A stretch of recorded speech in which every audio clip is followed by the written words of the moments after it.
Real talk, your butt goes through it. Chafing, itching, mystery rashes, a wild night, or just too many damn squats.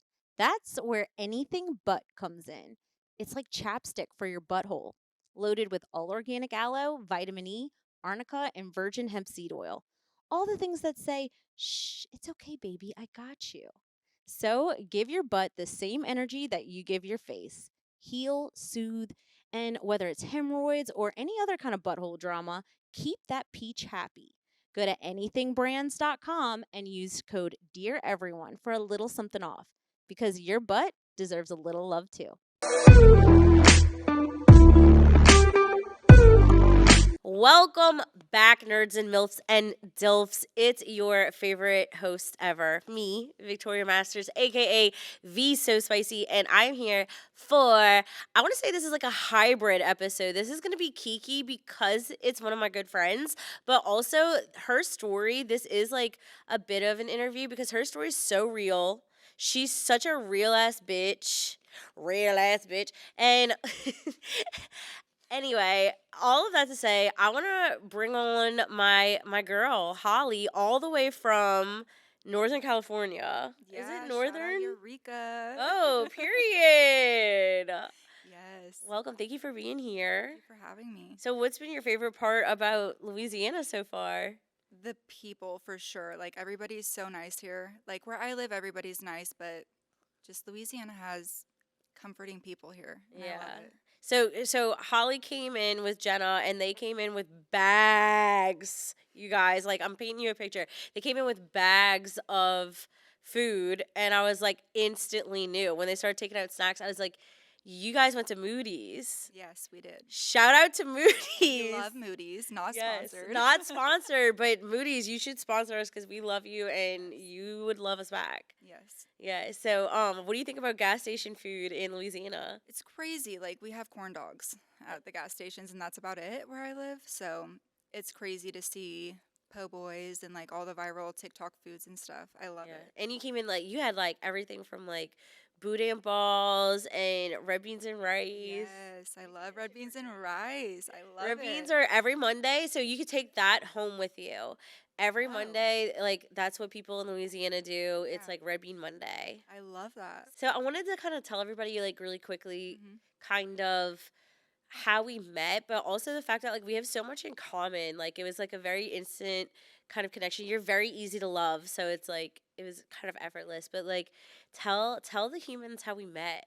So we did a get together last October with a bunch of girls from TikTok, and I was really nervous going into it just because I've seen horror stories on TikTok where, friend groups get together and then it's like they all fall apart and start turning on each other. And I knew that I would I would never like talk about someone on the internet no matter if I had a falling out with them. Like, and I live by that. Oh But shit! I do. Aren't you a nice girl? I am. Can't And relate. I was worried going into it, but all the girls, for the most part, I was gonna say, what are you about to say? for the most part, were really nice, and we've all kept in contact, and So sprinkled throughout the episodes of Dear Everyone, depending on the guest, if it was a guest who had also been on that same trip, I think all of us have kind of brought up that trip that it was definitely a make or break in a Yeah. lot of ways, yeah, and that it was like very crazy, it was very crazy, very yes. chaotic. What I really loved, and it kind of instantly made me like feel like close and respect you a lot, is that after that first night and the chaos that ensued, you instantly were like, hey, this is what you got wrong. Like, you have this wrong. Like, you called me out in, like, a way, and I was like, oh, shit, like, you are right. Like, I definitely had this shit wrong. And I really just respected that. So, shout out to Holley. And my whole thing is that I don't ever try and like attack someone, but at the same time, like I never want yes people or yes men in my life. Like I Facts. want someone to tell me the truth, even if I don't want to hear it. So Not good. that it was not that you didn't want to hear it or anything. No, I would just had my limited perspective, and from my perspective, because the people who were with me at that time too, that's their perspective too, and Yeah. so it looked clear. Yeah. Perspective is not. crazy, but through all of that, I think once I kind of like heard you were coming on that trip, and we started all following each other, I really saw that like your social media like pops the fuck off. Like, you get to do these videos. Can you tell everybody, like, what kind of videos and what kind of content you make? So I don't have like one type of content I make. I feel like I do such a wide variety, but I do anything from like reality TV news or like TikTok Like, news, drama. though, right? Yeah. Like, that's how I describe. Like, I was trying to explain it to Mal, shout out producer Mal, where I was like, it's not true crime, like recap maybe, but Yeah. it's like I say like the news of Yeah. things, huh? Yeah. The news. I do like conspiracy theories, a little bit of true crime, just a little bit of everything, honestly. What's like your best performing video of all time? The Chelsea Huska look-alike. There's this girl who like it's insane and it's such a deep dive, but she copies every single thing that Chelsea does, down to the dog, down to the wedding ring, down to the wedding dress, the wedding, having the husband wear the same clothes as Chelsea's husband, like insane And that's tattoos. Chelsea from Teen Mom, right? Chelsea from Teen Mom, yes. Crazy. And someone will be like, "Oh my God, you look like Chelsea Huska," and she's like, "Really?" And it's like, No, she plays she dumb. plays dumb, yeah, Okay, so do you think that's mental illness? for sure. Yes, I do. No, because like Sorry if that's everybody, it's like it's like a pinned video. You guys have to go watch it. What's your channel called? What's your name It's on there? Holley Holley.Stevenson. Okay, you guys, like with a V, not With a V, PH. yes. It's so crazy because when the how you break it down and like show side by side, you would be like, she Chelsea needs like a restraining order. Literally, yes. Do they live in the same area too? No, they don't. Oh, thank God. No. But Spooky. I've had people who know Chelsea reach out to me and they said that she's aware that of the girl and Yeah. that she's like spooked out. Yeah, it's Obviously. spooky for sure. Yeah. Hate that for her.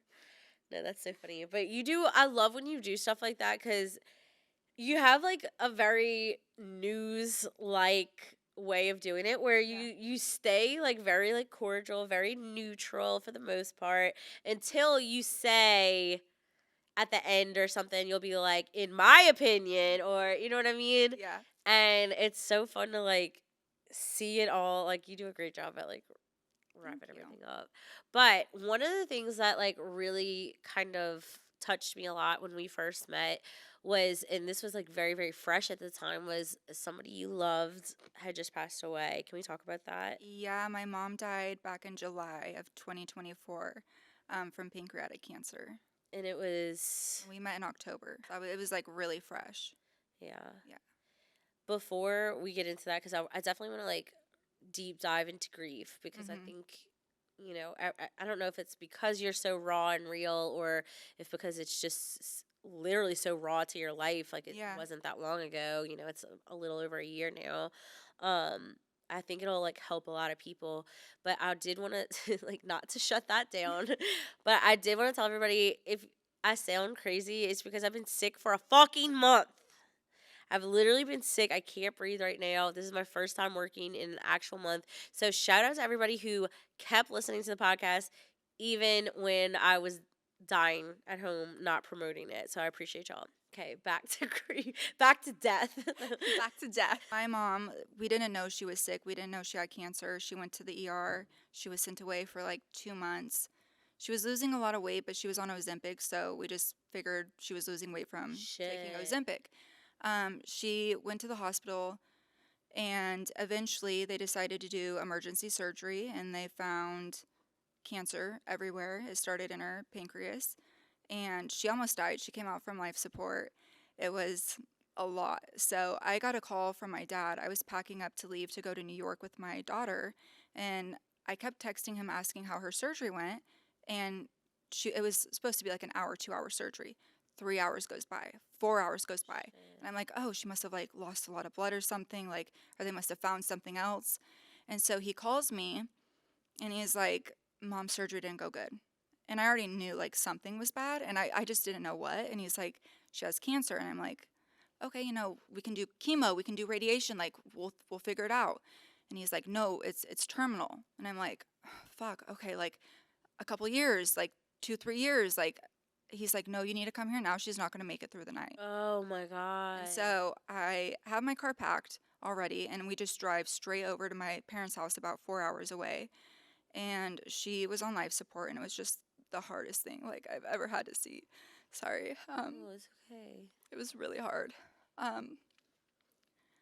But she was able to like eventually come out of surgery, and she was off life support, and she was able to talk and stuff, and we had to like hide the fact that she was terminal from her, because the doctor said if she knew she was terminal, she might just like pass away. Oh shit. So I had to sit there She and was like, super fragile. yeah, and I couldn't tell her, like she didn't know she was dying.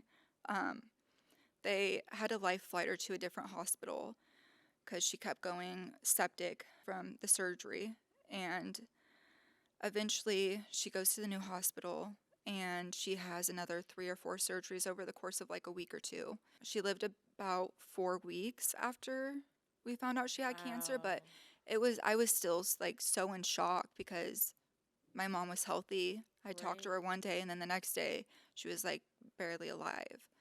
And I had to be her main caregiver when she went home on hospice, and that was really hard.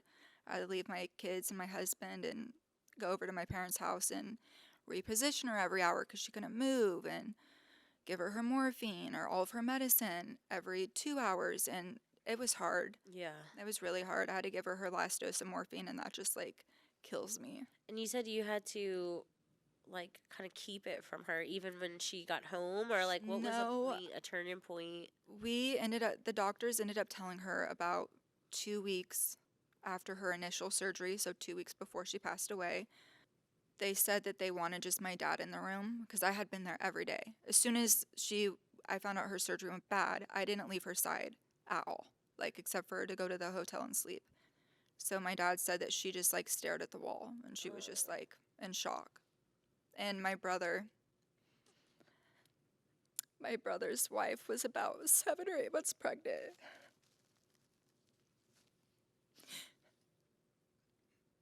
And sorry. No, baby, you're fine. Take your time. My mom was trying so hard to just stay alive No. to meet, her granddaughter. And my brother was able to tell my mom. They named their baby Melinda. My mom's name's Aw. Melina. And so they were able to tell my mom that. My mom just loved it. It was so hard though. My mom and I were so close.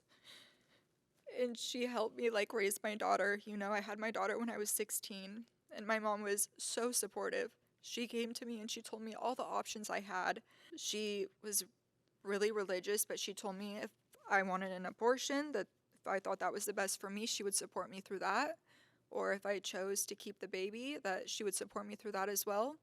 And she didn't work, so she was able to watch my daughter while I went to school. Aw. And she really pushed me to, I guess, be a normal teenager as much as I could.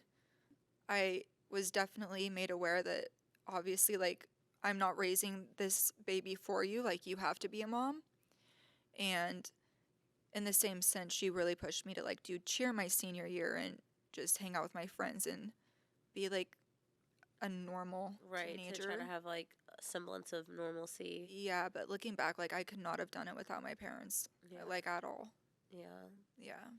I can completely understand that. Yeah. That's another thing we've had in common. We definitely like connected easy Yeah. because, teen moms and Mhm. married young, and we're both like super girly in makeup and Yeah. like sharing makeup and Yes. stuff. Like with your mom, like the days kind of after she passed, one thing I always have a question because I feel like I'm very, very awkward with death. It's Mhm. like as confident in so many subjects of life that I feel very confident in religion and philosophy and like all these like even things like why do I want to say the Patriot Act?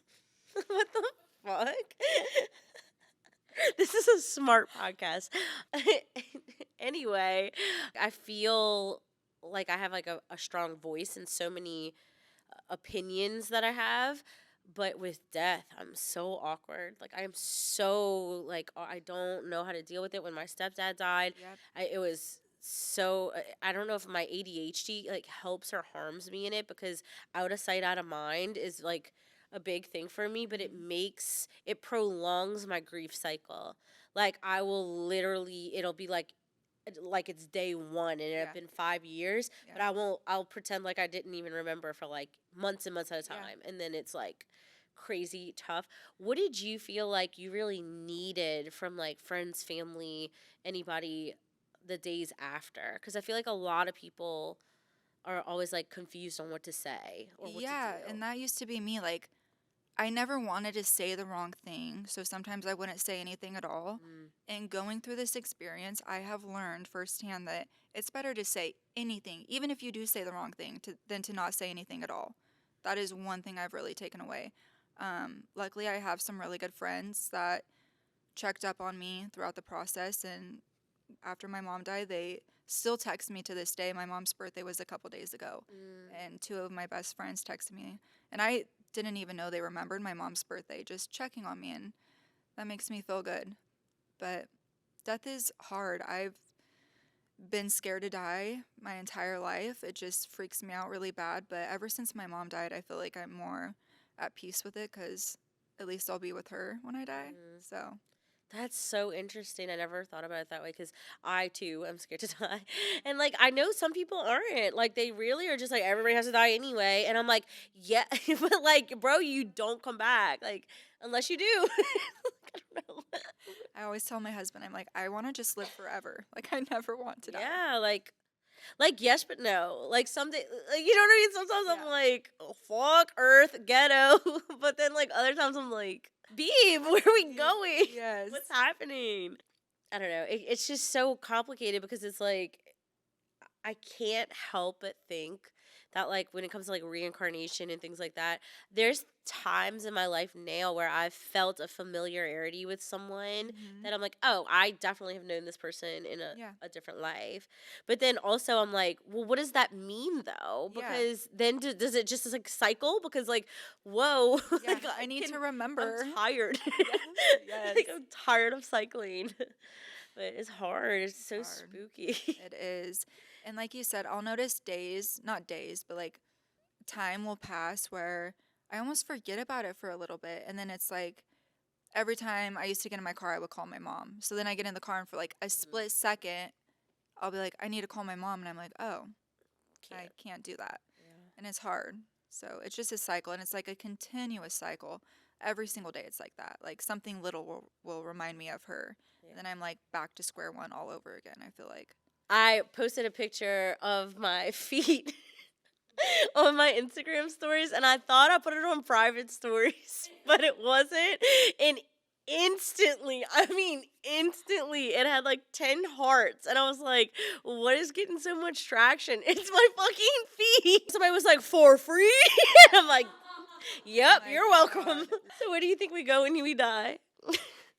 I was raised in a super Christian household, and my views of religion have definitely changed over the years. I don't claim to be like one religion, but I think we go like somewhere where a god or one person who someone, not someone, but something made the universe, and I think we go to something better after this. I don't know where we go though. What do you think heaven would be like? Just being with friends and family. Like to me that's my heaven. Like as long as I'm with my friends and family, then Huh? that's all I need. When I was in pre-K and it was nap time, I couldn't fall asleep. And I like remember nothing in my life. Like my brain is like blacked out from trauma, but I remember this. And it was pre-K and I couldn't sleep, so the teachers were like, "You can just come hang out with us. Like we're just talking." And they were like, "Yeah, what do you think heaven's like?" And I was like, "I don't know. I'm a baby." Like, and they were like, "Yeah, I think when you get to heaven, it's like a big crawfish boil." That's And I some was like, Louisiana shit that right is there. some Louisiana shit. And so I think about that sometimes. Like, you open up the gates to heaven and you smell crawfish and crabs. I tried crawfish today for the first time. Was it good? Because it's not in season. It was okay. It tasted kind of like shrimp to me, Mm. but it was okay. It was trash, Jenna. Oh my God. So, in case you guys didn't hear that, Jenna's shaking her head. No, she did not try crawfish. She tried crawfish meat pie. Yeah, that is not the same. Oh, okay. That was definitely a flag down worthy. Feel free to go share Mal's mic with her if you have anything else to add. We've been trying to get Mal, producer Mal, you guys, if you're listening in, if, like, hopefully you are. Please. Please subscribe. We've been trying to get Mal and all her clever little comebacks to have her mic on, and she's been putting it there, but I don't know if it's on. It is now. Mal! Welcome to Dear Everyone, bitch. Okay, so back to death and grief. Back to death. What do you think the hardest part's been? Like, how about twofold question? How are your children doing with it, especially your oldest, who was very close to your mom? My oldest is having a hard time, but she's also a teenager, so she doesn't really show her emotions. My dad, it's been about 14, 15 months. My dad just recently started dating again. Okay. That's been a whole thing. Like, the lady's really nice, and she didn't do anything wrong. Like, she's a nice lady, of course, but my daughter just is not having it, and I'm not ready to meet her yet. I'm not at that point. But my two younger ones are having a hard time, a really hard time. My youngest, every single night before we go to bed, she always asks me if Mimi is what she called my mom. She goes, "Is Mimi the moon?" And I just tell her yes, because Is Mimi the moon? yeah, she thinks my mom's the moon. So Oh, my I heart. know. What would you want to be? I feel like if I died, Bury me in satin. You know that song? that was my mom's favorite song. That's Oh, no! Let's be so for real. Shopping should feel fun, not like a chore. And that's what makes Tresco Boutique so special. They're all about cute, affordable looks that fit your real life. From easy staples to statement pieces that instantly make your outfit. They carry styles for every shape and mood, plus shoes and accessories to top it off. And the best part, it's more than just shopping. It's kind of like hanging out with your friends who hype you up and help you find exactly what works for you. So whether you're browsing online or popping into their amazing location in Slidell, Louisiana, Tresco Boutique is where you'll find your next favorite look. Check them out at tres-co.com. That's TRES-co.com. Ghost vibes. Literally. I don't know what I would want to be if I died. Maybe like a dolphin. Oh, dolphins are perverted. Then I just thought of that though as I said that, and I'm like, Dolphins rape humans. You know, I was like, dolphins like to fuck. Yeah, dolphins are horny. I'm a Scorpio, so Oh, period. Period. Period. I think I would want to be where the people are. I would want to be if I die before Devin, I would want to be something where I can always watch him and freak him out. Mm-hmm. Like when he tries to move on. Just kidding, he'll probably be a priest or something. I would be a cloak, so I could always be watching Devin. And Feet Finder, shout out. If you guys want Holley's feet pics, they start off at probably like I could do them for like 40. Yeah, I was gonna say $59.99. I was gonna say 50, but I'll load in it the down to first 40. 30 days, if you book with her, she'll do a special price of $40. Yes. Cool. Period. And if you want a certain color on her nails, you have to also pay for the pedicure. Yes, that's an additional. Yeah. Yeah, additional fee for her flippers.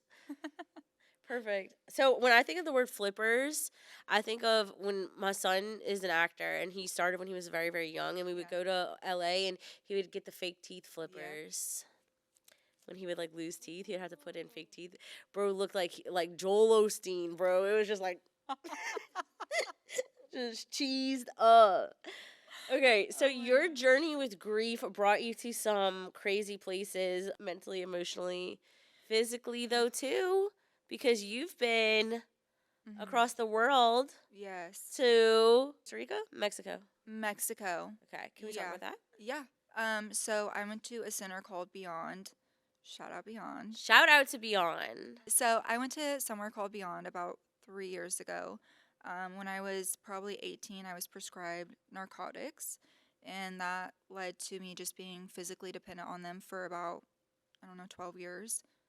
I wanted to get off of them, but every time I tried, I would just get super sick, like having the flu times a million. Like withdrawals, for real. Withdrawals from heavy narcotics they had me on. What was it? So they started me on Norco when I was 18, and then they switched me to methadone when I was probably 19 years old for something so minor. Like, I have chronic pain, but it didn't warrant me to be put on such strong medication at such a young age. What the hell? And so every time I would try to get off of it, I would just get so sick, so sick.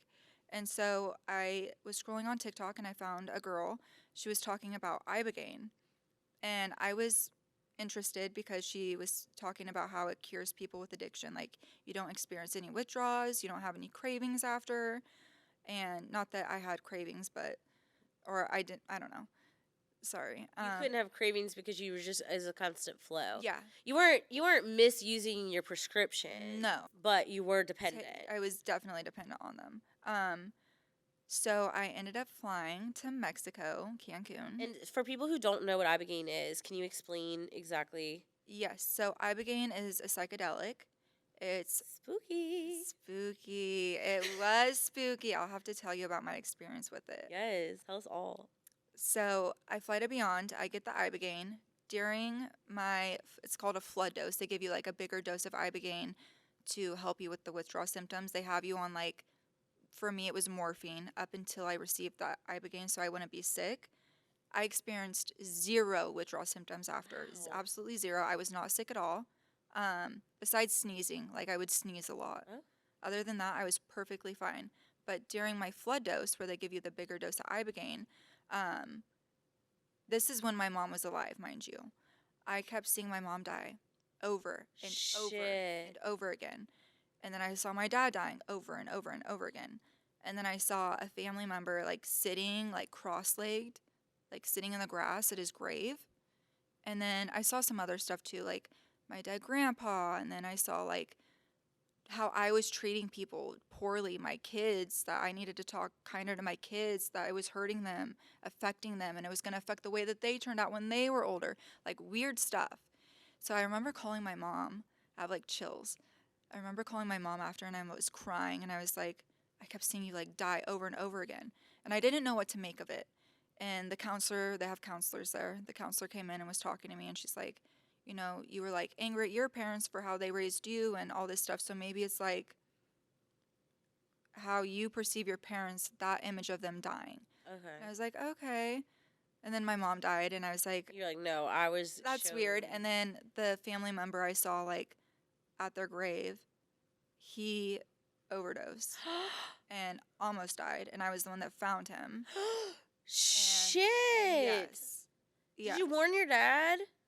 No, 'Cause Dad. You said die over and over again, too. I know. Respectfully. Respectfully. No, I went back a second time, February of this past year, after my mom died, because I was just in such a dark place. And it helped me a lot mentally last time. Mhm. Like last time, I was just in such a dark place mentally, and it really did help me. It helped me a ton. And so I was like, I feel like I want to go back and just, at this point, I just need to try something. Like, I've tried because everything. people use this. What's the other one? Not Ibogaine, but the other one. Ayahuasca. Ayahuasca. Yeah. So, but people are using Ibogaine. Like, I've been like reading so much literature and stuff like this on it because it's illegal in the U.S. But they're trying to. There's a lot of people working for PTSD, for Yes. trauma, for Yes. which this death to you is Yes. extremely traumatic. Like, Yes, there were a lot of veterans when I went. Uh-huh. The stories I heard were just, I've always respected our military, but really hearing like 15, 20 men sit there, seeing them sit there and hysterically cry about some of those most painful stuff, it just gave me such deep respect for our military. Like, truly, they go through a lot. and how did it work with grief this time? So I was really scared to get it again because I've never done psychedelics, ever. Besides the Ibogaine. You've never done psychedelics, and then you get flooded with it for days at a time because Yeah. it's like multi-days, right? It's like a 12-hour experience. Okay. Wow. Yeah. But like, don't you get another dose or something? Like Yeah, they call it a booster dose. So a 2 booster. days later, it's just This like a seems little like a- dose. And I had fun with my I was gonna booster say, this dose. seems It was fun. fun. I don't like the flood dose, but like a little booster. I even messaged the lady and I was like, can I come get a booster? I'm going to be in Cancun in a couple months. And she's like, no. That's not how that works. Not how that works. When I did my booster dose the first time, it was like I went to every version of me, and you're not like tripping out super bad or anything, but it was like I could see me going to like each and every person, each and every stage of me, like 6-year-old me, 8-year-old me. and I was telling each one what they needed to hear and then like hugging them, and it like healed me, my inner child. I swear, like it's Do you remember what you told any of them? no, and I don't. It was weird. I was just like, it was like an outside perspective. Like I Wow. don't even know what I was saying to them, but It it was was like like a what they knowing. needed to hear. Yeah, it was like a knowing. So the second time I go back, I was so scared, and I was telling the counselor, I'm like, I don't know, like I'm getting kind of freaked out. She's like, oh no, people never see the same thing twice. Like just don't even worry about it. So I'm like, okay, that makes me feel a little bit better. I go and I do my flood dose. Instantly, the first thing I see is my mom dead. And it's like the Ugh. picture I saw in real life, like her dead Yeah. when I saw her die.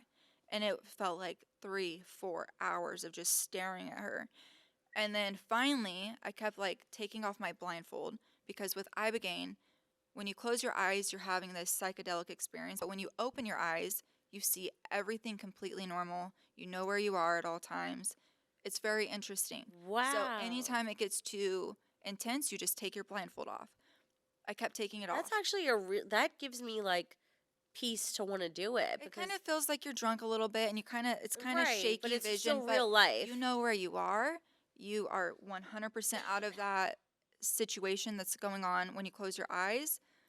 But they say to keep your blindfold on because you'll just keep seeing the same thing over and over until you like process it.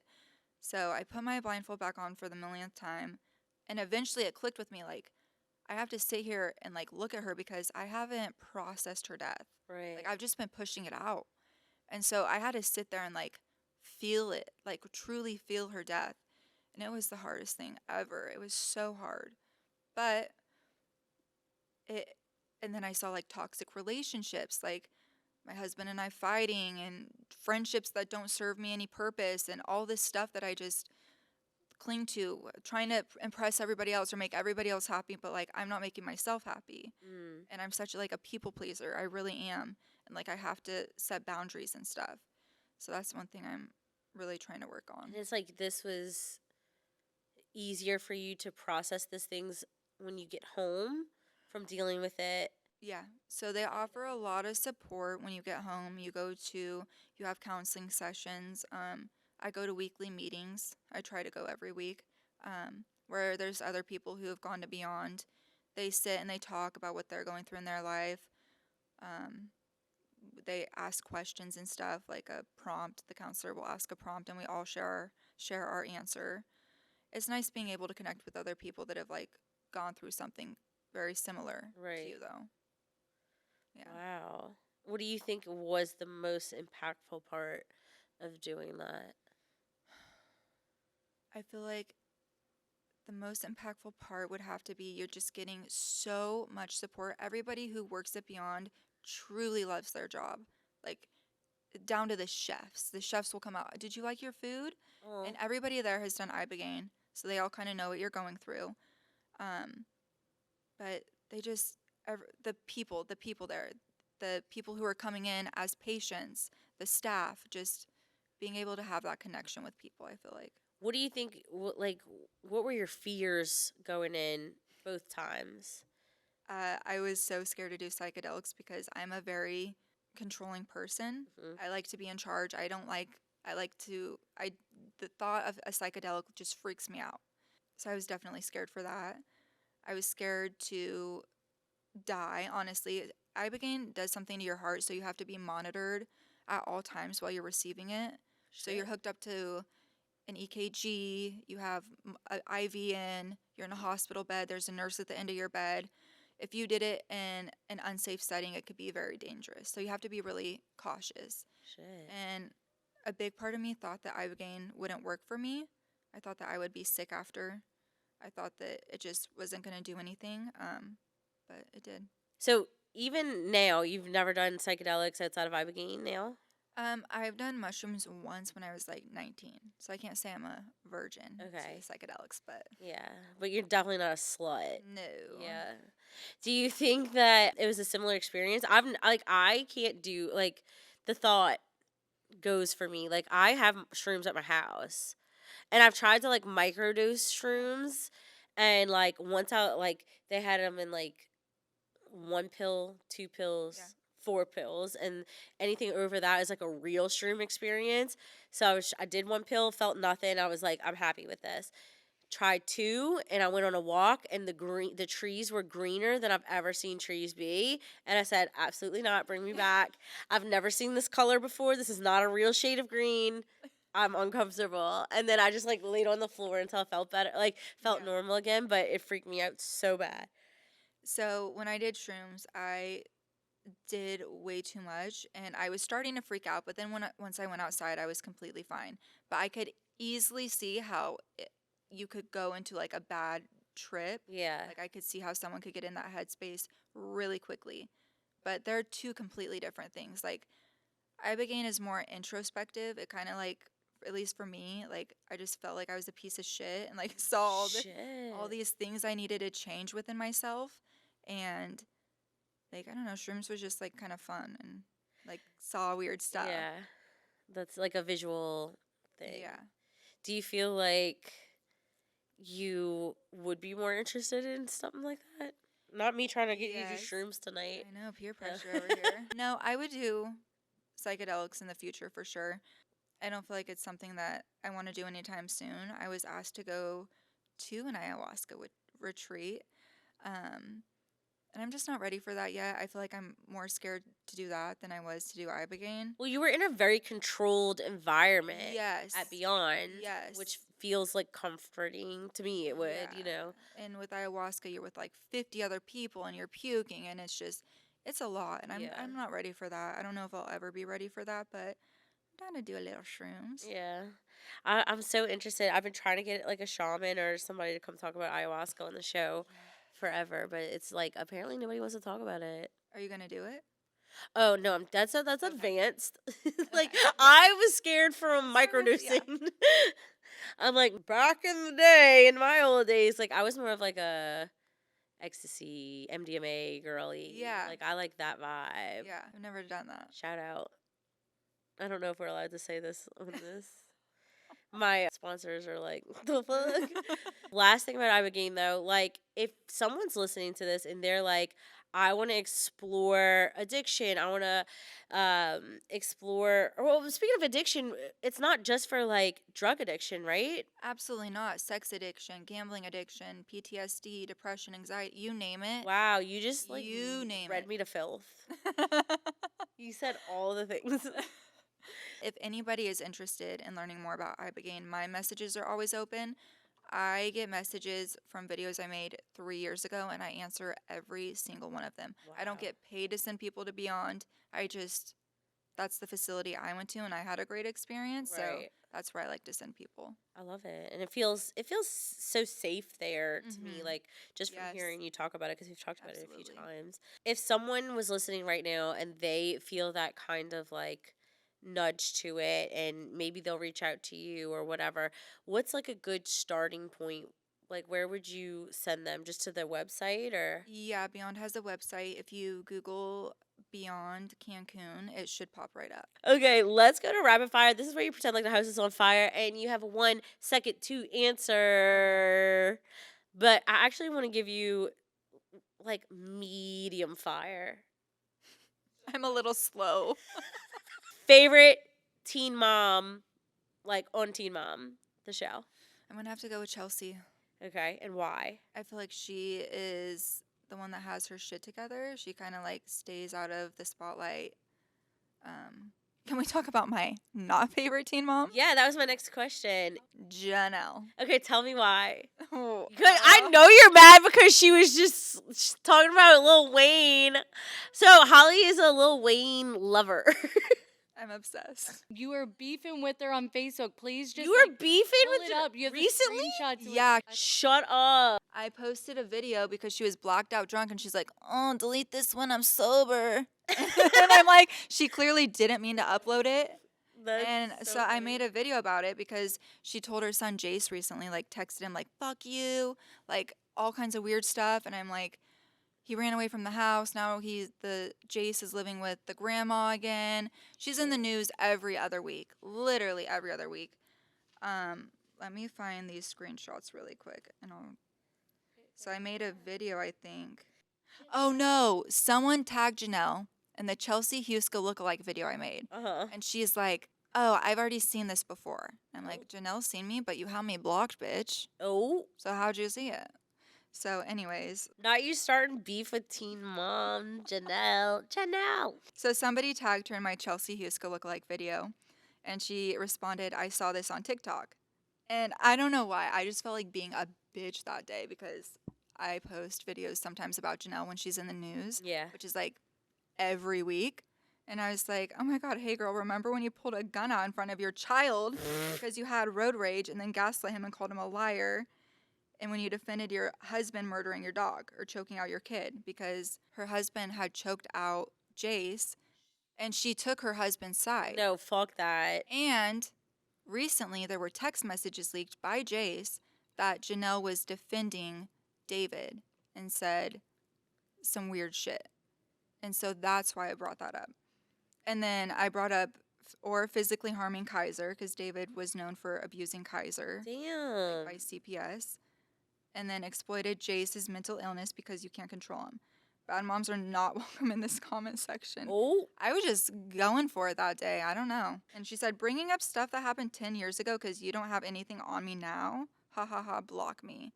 Like, have anything on you now? Let me pull up the files. facts. You're like, I have the receipts. Then I responded with her drunk video where she's like, delete this when I'm sober. And I said, you mean when your husband strangled your kid a year ago and you took his side? And how many 911 calls were made with your most recent relationship? It's okay, Jenelle. We all see you for the alcoholic you are. Get help. Oh, I went a little crazy, but also, bad moms aren't welcome in my comment section. And I live Period. by that. you hear that, you guys? Bad moms aren't allowed in her comment section. So if you're a shitty mom, don't go follow Holley. Unless you're going to get Ibogaine for being a shitty mom. Yeah, just because you're an addict, freaky bitch. Oh my God. I think Jenelle needs Ibogaine for sure. Yeah, you should tell her. I know. Text her. Do you think you could get away with murder? No. Why not? Actually, I changed that. Yes. Why so? You could tell us because unless you plan on murdering someone, you don't need it.